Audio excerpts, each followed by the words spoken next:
చూడడం ఇష్టమైన వాడు, క్రికెట్ చూడడం ఇష్టమైన వాడు, సెల్ ఫోన్ మాట్లాడుకోవడం ఇష్టమైన వాడు, సెల్ ఫోన్ లో మెసేజ్లు జీవితాన్ని బతికిస్తాయనుకున్నవాడు, ఫ్రెండ్ తో గాసిపింగ్ చేయడం బతికిస్తుంది అనుకున్నవాడు ఇవాల్టి రోజున సైకిల్ వేసుకుని రోడ్డు మీద తిరుగుతున్నాడు.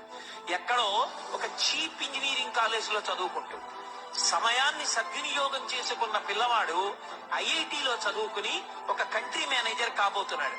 నేను మీతో ఎందుకు అత్యంత ప్రేమతో ఈ విషయం చెప్తున్నానంటే, హితశత్రువుని గుర్తించాలి. అప్పటికి సంతోషాన్ని ఇస్తుంది, కానీ అది ఎంత ప్రమాదాన్ని తెస్తుందో జ్ఞాపకం ఉంచుకొని దానికి దూరంగా మనంత మనం నియంత్రించుకోకపోతే జీవితంలో వృద్ధిలోకి రావడం సాధ్యం కాదు. అందుకే కాలాన్ని సద్వినియోగం చేసుకోండి. కమిట్మెంట్ తో మీకు మీరుగా వృద్ధిలోకి రావడం నేర్చుకోండి. మీ చదువుతో పాటుగా సంస్కారము అన్న మాటకి పెద్దపీట వేసి ప్రాధాన్యత ఇవ్వండి.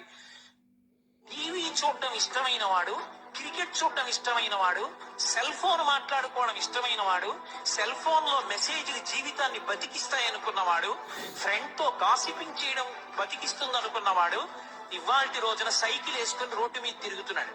ఎక్కడో ఒక చీప్ ఇంజనీరింగ్ కాలేజీలో చదువుకుంటూ సమయాన్ని సద్వినియోగం చేసుకున్న పిల్లవాడు ఐఐటిలో చదువుకుని ఒక కంట్రీ మేనేజర్ కాబోతున్నాడు.